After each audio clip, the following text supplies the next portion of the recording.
প্রশান্তি ভরা ঘুম সকলের কাম্য এবং ঘুমটা আল্লাহর একটা বিরাট আশীর্বাদ। আমরা যদি সুন্দরভাবে ঘুমাতে পারি তাহলে আমাদের শরীর স্বাস্থ্য সব ভালো থাকে। আমাদের মানসিক এবং শারীরিক প্রশান্তির জন্য ঘুম একটা অত্যাবশ্যকীয় জিনিস। কিন্তু অনেকেই ঘুমের সমস্যায় ভোগেন। অনেক কিছুই আছে, ধন সম্পদ আছে, তার ব্যক্তিগত জীবন অনেক সুখী, অনেক কিছুই আছে, কিন্তু সঠিকভাবে সুন্দরভাবে ঘুমাতে পারেন না। এই ঘুমের মধ্যে অনেকে দেখা যায় যে একটা নাক ডাকে, অনেকে ঘুমের মধ্যে শ্বাস বন্ধ হয়ে আসে। এই যে সমস্যাগুলো আমরা খুব কমনলি আমাদের রোগীদের কাছ থেকে পেয়ে থাকি, বিশেষ করে যাদের ঘুমের সময় নাক ডাকে এবং তারা একটা পর্যায়ে কিন্তু ঘুম তার ভেঙে যায়, আবার সে ঘুমানোর চেষ্টা করে, তারপর আবার ঘুম আসে, তখন আবার নাক ডাকা শুরু হয়। এর ফলে পাশে যে তার সঙ্গীটি থাকে তার তো ব্যাপক একটা অশান্তি হয় এবং সে আরামে ঘুমাতে পারে না। পাশাপাশি যিনি ঘুমাচ্ছেন তিনি কিন্তু কোয়ালিটি স্লিপ থেকে বঞ্চিত হচ্ছেন, তার ঘুমটা প্রশান্তিময় হচ্ছে না।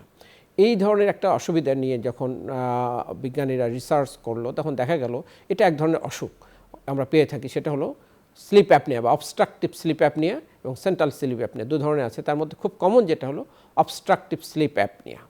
এবং পৃথিবীর একটা প্রায় আমরা যদি একটা পরিসংখ্যান দেখি, আমেরিকাতে প্রতি 100 জনে 6 জন মানুষ এরকম একটা রোগে ভোগেন। এবং এই রোগের পাশে যে জিনিসটা সবচেয়ে বেশি ভূমিকা পালন করে সেটা হচ্ছে যে স্থূলতা এবং লাইফস্টাইল।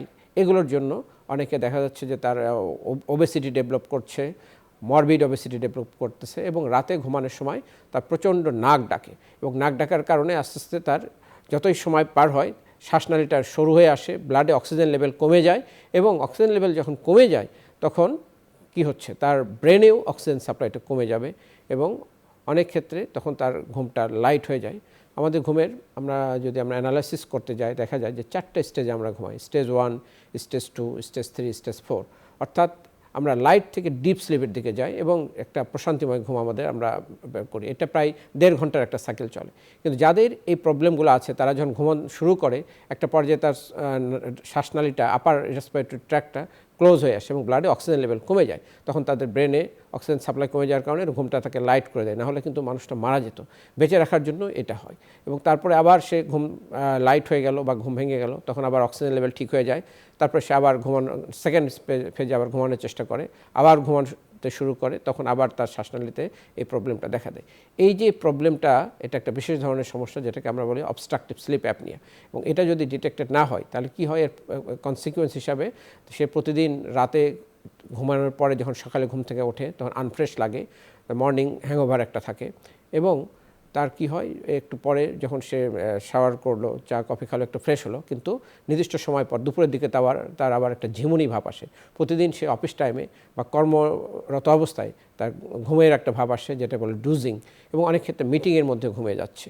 তো এই যে প্রবলেমগুলো তার ব্যক্তিগত জীবনে এবং সামাজিক জীবনে বিশাল ভূমিকা পালন করে।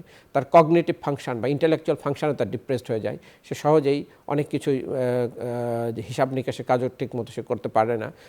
অনেক ক্ষেত্রে ফরগেটফুলনেস বা মন ভোলা ভাব ডেভেলপ করে। এই সিমটমগুলো যখন রোগীগুলো আমাদের কাছে আসে এবং বলে, তখন আমরা সাসপিশন করি যে তাদের একটা এই অবস্ট্রাকটিভ স্লিপ অ্যাপনিয়া বা স্লিপ অ্যাপনিয়াটা হতে পারে। তখন তার জন্য আমরা নির্দিষ্ট টেস্ট অ্যাডভাইস করি, যেটাকে বলা হয় পলিসমনোগ্রাফি বা স্লিপ টেস্ট। এটা করার পরেই আমাদের ক্লিয়ার হয়ে যায় যে তার এই প্রবলেমটা আছে ঘুমের। এবং এই অবস্থা যদি মাইল্ড, মডারেট, সিভিয়ার, এই অবস্থাকে আমরা 3 ভাগে ভাগ করি। যাদের মডারেট টু সিভিয়ার তাদের ক্ষেত্রে আমরা নির্দিষ্ট একটা ডিভাইস দিয়ে থাকি, যেটাকে বলা হয় continuous positive airway pressure device বা সিপেপ।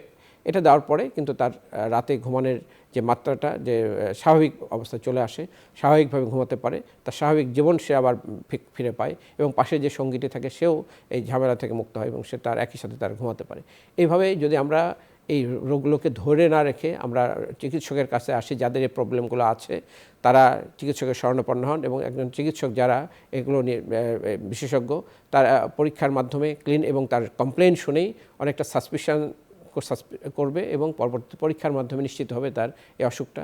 এবং এরপরে তাকে যদি আমরা সেই পরিমাণ ট্রিটমেন্ট দিই তাহলে কিন্তু সে স্বাভাবিক জীবনে ফিরে আসে। তবে খুব সহজে একটা জিনিস এটার সাথে আমরা যোগ করতে পারি, সেটা হচ্ছে এটার যেহেতু একটা কমন কারণ হচ্ছে স্থূলতা বা ওবেসিটি। এই ওবেসিটি যদি কন্ট্রোল করা হয় এবং সে যদি তার ওজন কমিয়ে স্বাভাবিকের মধ্যে নিয়ে আসতে পারে, তাহলে দেখা যাবে পরবর্তীতে সেই ডিভাইসটা ব্যবহার করতে হয় না এবং সে স্বাভাবিক জীবনে ফিরে আসতে পারে। সো আমাদের লাইফস্টাইল চেঞ্জ আমাদের ওজন কমানো এবং প্রয়োজনে আমরা রেসপিরেটরি যে অন্য অসুখগুলো থাকে অ্যাজমা বা সিওপিডি এগুলো যদি থাকে সেগুলো যদি আমরা নিয়ন্ত্রণ করতে পারি তাহলে কিন্তু দেখা যাচ্ছে তার ঘুম স্বাভাবিক হয়ে আসবে এবং সে স্বাভাবিক জীবনযাপন করতে পারবে।